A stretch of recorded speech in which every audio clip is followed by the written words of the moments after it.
Welcome back! I was explaining how my brother, he like watches like horror movies sometimes. Just like the best part of it is that he gets to explain the plots to me. Because like, do you know what happens in Human Centipedes 2 and 3? No. In Human Centipede 2, it takes place in a universe where Human Centipede is a movie, and then a guy decides to recreate it.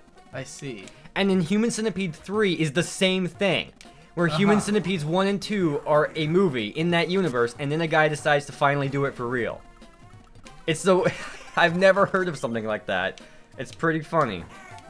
It's pretty retarded, but Yes. it is funny. And he described lots of other really terrifying things that just... Oh, it sounds horrible. Gosh. I don't know how my brother could handle it. He also watched like all the Final Destination movies at one point and just like explained a lot of the deaths to me.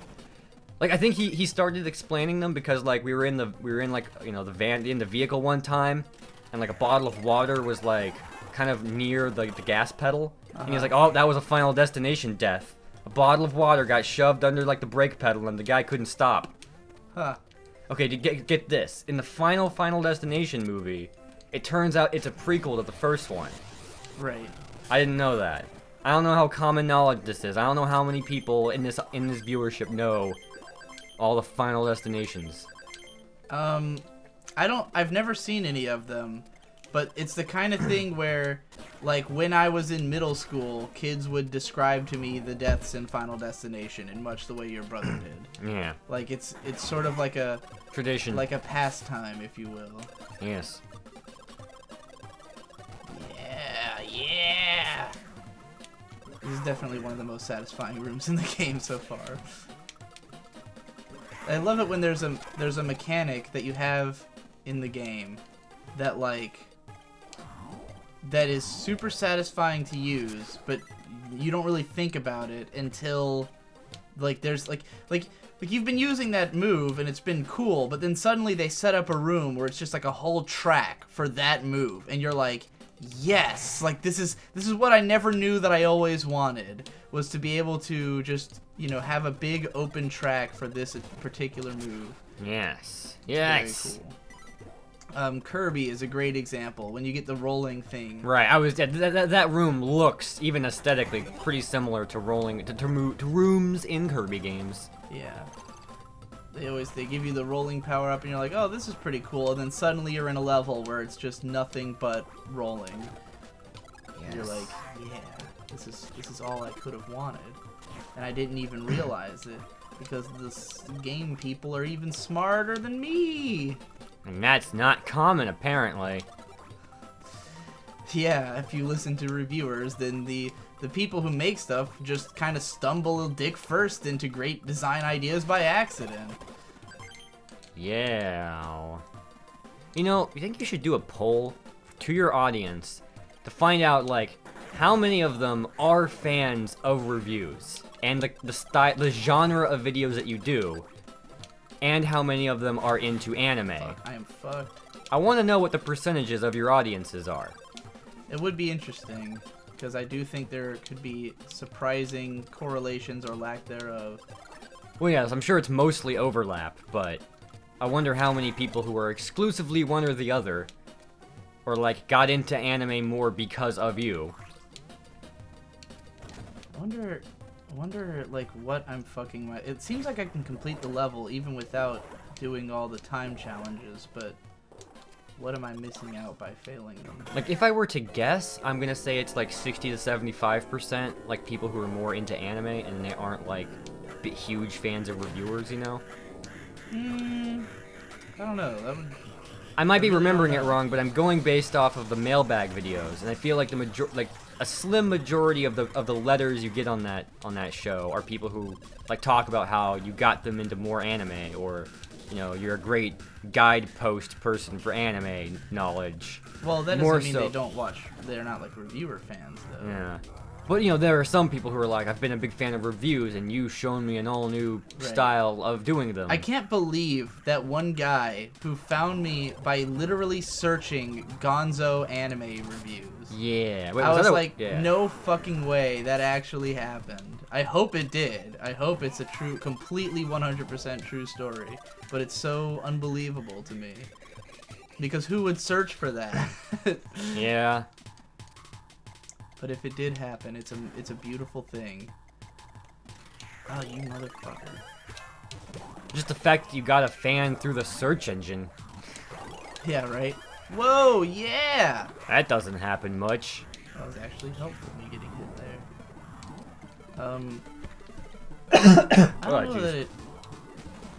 I don't know that it's like super uncommon, but it probably is less common than the normal way, which is just to have your videos show up in a sidebar somewhere. Sidebar.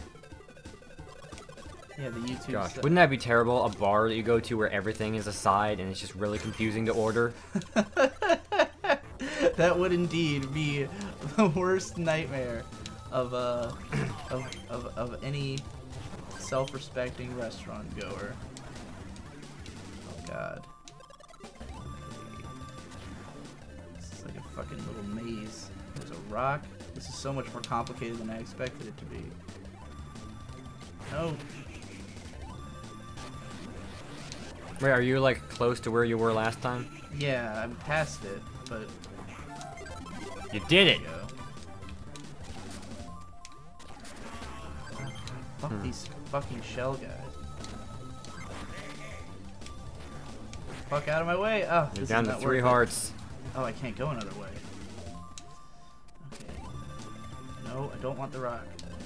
Let me fucking through. Oh, God. this is terrifying. Okay, we're at the end. Thank fucking God. Yes. Whew, that was nerve-wracking. Right. Made me want to pee up my own butt. Yeah. And then get swifty. What were you talking about? I don't remember. Well, you shouldn't have. Okay, well, I know what to talk about now. Okay. The fact that you can make people forget things by asking them. Yeah? I've tested this. It's absolutely true. If you go, hey, what's the name of that guy from The Thing? Uh-huh. Versus, okay, so I was watching The Thing, and then that guy, yeah, that guy, and they say the name, like, Right. they can remember it. I've tested it. It's absolutely true. Like, see, because I'm talking about the subject of forgetting things, I can't remember his name. Mm-hmm. But there was this comedian from the 80s who does like anyway, he has like this really like deadpan delivery. Mitch Hedberg? No, that's a 2000s guy. This guy's from the 80s, and he's still active, I think. Stephen Wright, that's his name. I don't know exactly how famous he is. He's in the Reservoir Dogs soundtrack, being like a radio announcer. I don't think any radio announcer dialogue is in the movie, but yeah. Anyway, he's a comedian. He has really deadpan delivery, and my mom has always told me how he's like her favorite comedian. And this was like years ago that she was explaining this to me, Stephen Wright. And I just was really into stand-up comedy for a long time. I finally found him, and I'm like, I think this is the guy who my mom was always talking about. Uh-huh. And so I was like, okay, I better not ask, hey, you know that one guy? What's his name? Or do you Right. remember that guy? I just started by saying, hey mom, I've been listening to stand-up comedy, and I listened to the deadpan guy from the 80s who you really like, and she said, Stephen Wright? I'm like, yeah. Mm-hmm. And it worked. And there've been plenty of other times where I'll ask things that they should remember more, Right. and ask, who is that? And they won't remember. So my theory is, wait, do you have a theory? Well, I know. Because I've studied this in psychology. Wait, this is a studied thing? Yeah. This is an official thing? Yeah, I mean... Oh my gosh, I didn't think anyone would care enough to study this. Well, I mean, it just has to do with how memory works. Because memory... Your memories, as I always say to people, they're not solid objects in your mind. Your memories are just something that you're recreating every single time you remember them. So it's like... You have all these pieces that you remember, but they're not solidly in place. So in order for you to remember things well, you need to have something that like triggers the memory. It has to be like the more data you have before you try to remember, the easier it'll go. So when you go into it with more data, like if I say, you know, who was that guy from The Thing, then you'd be like, you know, you weren't ready for it, kind of. But when I lead you in, like when I start just talking about The Thing, then your brain is already calling up everything it knows about The Thing, you know? Right, I mean, okay, yeah, I know this whole thing you've explained with memories before. Yeah. And I'm gonna ask a question about that later, but for right now, I'm pretty sure that you could provide the same amount of information one way or another. It's just whether or not you have, like, whether or not you preface it with who is or a question form. Because my theory, my hunch, is that it causes them to doubt their own memory because now it's being put up to test. Yeah. And then once it's doubted... I could easily see that. Yeah. Anyway, my question about the whole fragmentation thing, which I've always wanted to ask you, is how are the fragments themselves not fragments? Like, where does the fragmentation end on this? Nowhere. I see. It's just, I mean, there is nothing concrete. It's just like, you know, you sort of have this idea in your head of the memory that you have, and you're just, like, every time you think about it, you're recreating it, you're rebuilding it. So, like, for instance, my first memory that I have in my head for whatever reason is of when me and my parents were on the Lollapalooza tour, which is a music tour that my parents ran a clothes booth for during the early 90s, and me and Victor were babies at the time, and they had us with them on this tour. And like, I have this image in my head of like this field, like this golden field, like a just the American Midwest, a big golden field of wheat or whatever. And like, in my head, it's a very concrete image, but I know that that is not an image that I've actually seen before. It's just that I know I've one time stood on a field of wheat, and so every time I think back, I just create a field of wheat in my head. And it's more based on my previous recollections or my, like, continuing idea of it than it is on anything I actually saw. Right, you may have noticed a number of times when I'm, like, conversing with someone, I'll be like, such and such thing happened. And then the other person will doubt me, and I'll go, well, I may have fabricated that memory. Right. I often make that qualification. Yeah, I mean, it's rare to just fabricate a memory wholesale, but it does happen in cases where, like, there's a mass rumors and stuff can create just totally fictionalized realities.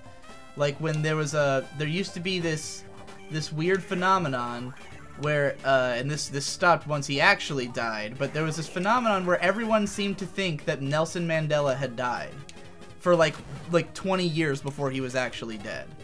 Like, it was just a thing, like, just a cultural idea that everyone thought he had died. And there's a few different specific reasons people had thought that, but, like, you know... Pretty fucky PR Mandela had.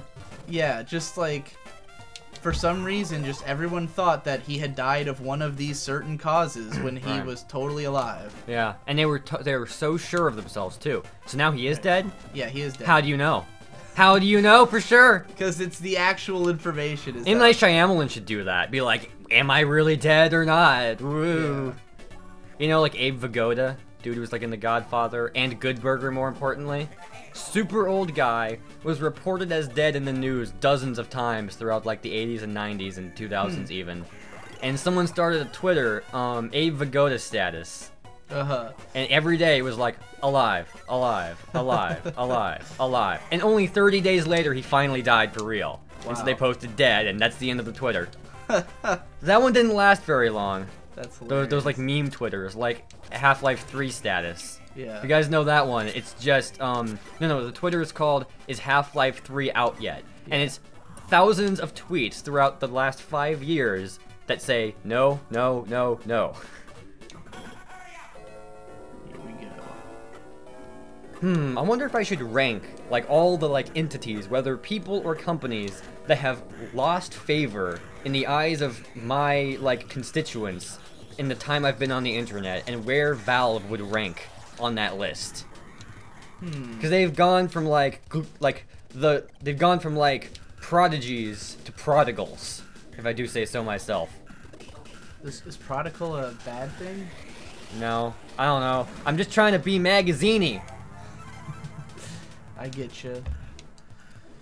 I always want to be magazine-y. Magaziti. Baked Magaziti. You get what I'm saying? You picking up what I'm putting down? Wait, is that like a pasta joke? Yes, it is a pasta joke. Right. I was thinking of doing a pasta pun, but I was like, that'd be too stupid even for me. No, not really. I just had to cough, so I gave up on the pun. People who listen to podcasts of me might notice I cough a lot when talking a lot. I think it's because I have like a little bit of acid reflux, and it just makes my throat, like not in a way that I can feel it, but just enough that it like makes my throat agitated if I talk too much. My tolerance has gone up and up and up since I started being a full-time YouTuber. It used to be by this point, well, within an hour or so, I'd be like dying. But now I can hold up pretty well. But yeah, my dad has acid reflux, and he didn't take care of it for his entire 30s. He would just cough a bunch really loudly in the night. I would hear it. Like that. Brutal. Yeah. And then he had to like stop eating pasta sauce for a while. But Yeah, now he's fine. I don't know if I got the fourth piece that I came here to get. But that's why I'm so hooked on tea. Because chicken and tea. Yes, because green tea fixes your throat, which is amazing. Like, I would have especially liked green tea as a kid if I could have stood the bitterness, because I often had a sore throat as a kid, and I hated it. And in the occasion that I do get a sore throat, it just, it annoys me. It's one of my least favorite feelings. Green tea just cures it. It's amazing. And peppermint tea, which I have way more often, settles your stomach. And like sometimes if I was gonna eat something heavy, I would just feel a little bit nauseous, and I drink the peppermint tea, and I feel fine. Peppermint tea! I feel fine, so I'm fine, so I'm fine. And Except then when I have to work late. Yeah, which I usually do. Yeah. Okay, that's the last piece. How the fuck do I get it? How do I get it? How do I get over there? But now I've just gotten addicted to peppermint tea. Like, regardless of whatever I ate, no matter how small, I just feel the need to have peppermint tea afterwards. How do I do it? It must be... I remember telling you about the peppermint tea, and you were like, hey, well, you know what's cool about my green teas? It's got, like, no calories, no caffeine. It's all just clean and good. Yeah. And then we were like, oh, hey, let's look at the nutritional facts on the peppermint tea. The nutritional fact was just one ingredient, peppermint. That's it. Nothing in it. 0 calories, 0 anything. Just peppermint. It's like, it is just leaf yeah, and water. Just you add your. Well, I add my own water. You always have tea cold, bought from Wawa in a little bottle over there, and I've always just had tea boiled with an electric kettle, which you had never heard of the things before. Oh, it's what the fuck? It was just right here. How the fuck does that work? That was something that kind of threw me off, you see, because when I first showed up after RadCon, I'm like, oh, I need to get myself an electric kettle because, you know, making tea. And when I went to them in the store, you were like, what are these? I've never heard of these. Oh my gosh. Yeah, I've never seen an electric kettle. I mean, I don't drink anything hot, so I just never considered the idea that they would exist. I've seen plenty of people boil water on a stove to make tea. Yes. Alright, we've unlocked another boss room. Right. We're towards the end of this episode, so let's just say... Actually, let's play a minigame. Okay. What is this? You know, I've often thought that if there were ever a Digi-apocalypse, the currency would be empty Wawa green tea bottles. That makes sense. Look. Okay, I'm looking. Oh gosh. Oh my, what the heck? Nope, this is janked. Okay, when do I need to hit the button? This is Jank Uger of the Young Turks. At what point do I have to press the button to time it right? Let's do it again. Okay. Look. Oh, it's gotta be that? I see. Yeah. That's weird. Okay, that time I got it. I think that was it. I had the weird drill. Yeah. You did it, yeah. wow. I made his face. Oh, that's gross. Wario with bad nose hairs. Yeah. I've got the hang of it now. Okay. Nope, I fucked up. Do I get like partial points if I get most of it? Did he have the? He had those. So his face wasn't dancing. Oh, you gotta be perfect, I guess. Yeah. Why even let me continue if I fucked up the first one? Yeah. All right. Next time on Digi and Davoo playing this game, teddy bear, cute teddy bear.